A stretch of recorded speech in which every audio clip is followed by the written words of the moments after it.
Hello and welcome to today's edition of Your Questions Answered with Father Gruner. I'm John Veneri. In this program, we take the questions that you send us and Father Gruner answers them and we talk about them.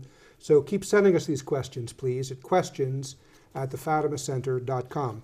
We have a question today about the St. Benedict Medal. I think more precisely the St. Benedict Jubilee Medal is his full name. I would like to know about the St. Benedict Medal and the benefits of wearing it.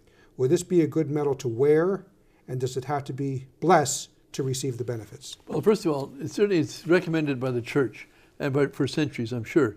And so certainly it's a good medal to wear, and yes, it should be blessed. And there are special blessings for it. There's actually a short blessing, which is still quite long, for much longer than, and then there's a longer blessing still. And the blessing starts off with an exorcism of the medal itself. And this because people don't understand, exorcism people usually think of as a thing that you do against the devil who possesses somebody. And that's true. But there's more to exorcism than just that. There's also what is called vexations.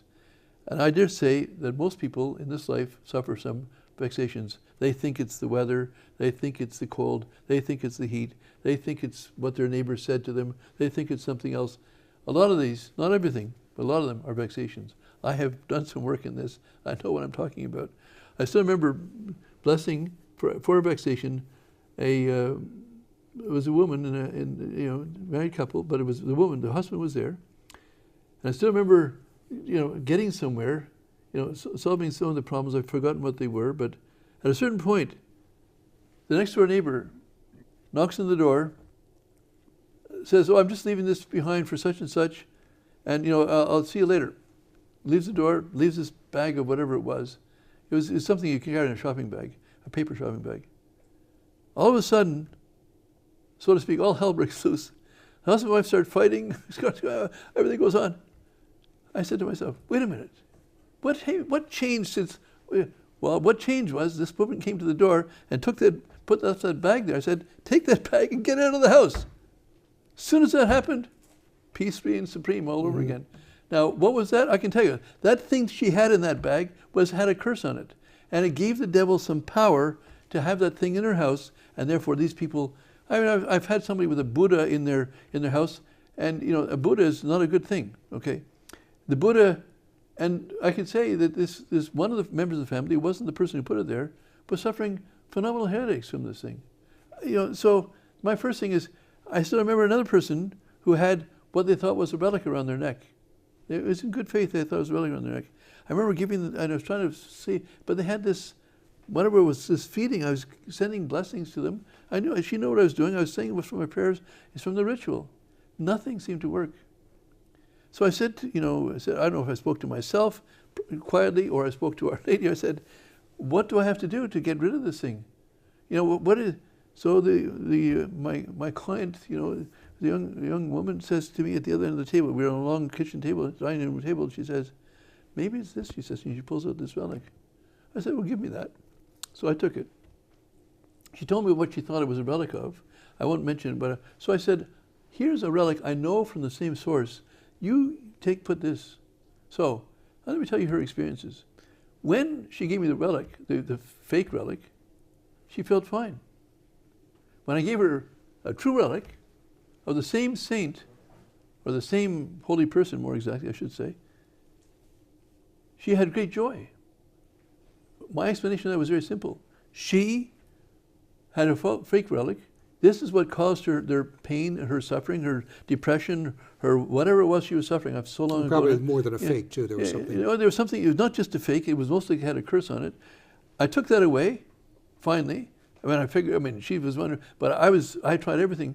And then she was fine. She had no bad effects. Nothing extraordinarily good, but no bad. So in honor of the holy person who had been maligned by this fake relic, I gave one. I happen to have with me. That's unusual, but I have it with me. In order for God to honor the person who was holy, He gave her this joy.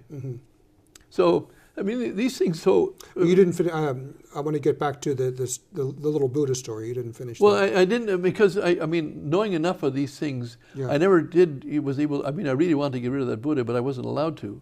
Because it was, the person. Maybe it was you. It wasn't you. There was someone who was involved with an exorcism, and there was a little Buddha that exploded Well, I mean, I can these things, but people don't know, and that's why when it comes to St. Benedict's medal, is that St. Benedict has those little letters on that thing on both crosses. They're all there. They're an exorcism. They're a power against. Their particular purpose of the St. Benedict medal is to fight against these cursed things that fight against that the devil has, and the St. Benedict's medal. I mean, there's stories of St. Benedict's medal. For example, a man had a vineyard. He still has a vineyard, but he dedicated. So he put St. Benedict medals at the corners of his vineyard.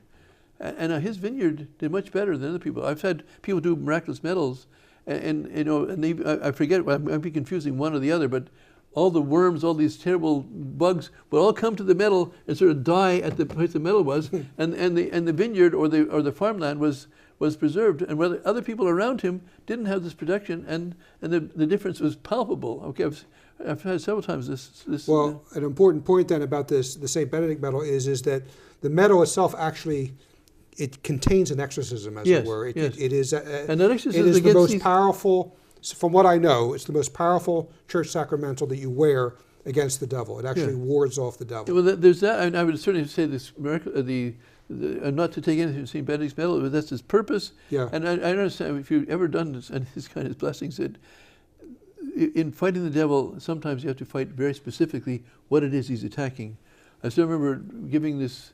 You know, I used to be into this a lot years ago. This is going back, but I was in Ottawa, and this dentist had an assistant, and it was in February, and so it was, you know, the central heating was fine, but she had a big sweater on, like she was cold, and the dentist had his arms rolled up. He had only his shirt, you know, he had a shirt and tie, but he didn't have any coat on. And I said, "Are you cold?" She said, "Yes." I said, "Are you cold?" I said, "No." And I said, "I'm not cold either." It must be you. So I gave her a slight exorcism.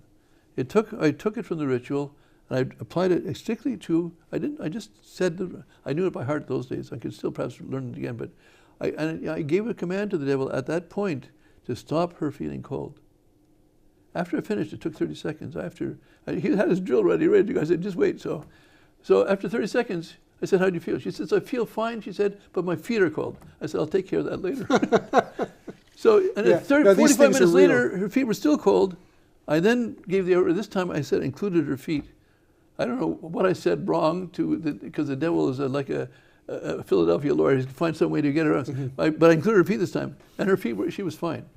But the point is, I knew it was a vexation. It's a kind of vexation that people, and lots of people go through these things, but that kind of wearing the medal of St. Benedict. But I would also like to say the miraculous medal and the brown scapular are also protections as well. Not to say other medals aren't, but yes, these are the ones that I would. Yeah, and the person asked about it being blessed. There is a special blessing. You can get it on the internet. There's a long version, as you said. There's a short version. And you can. Looking for up into the 1960s, you had to be a Benedictine priest. Yeah.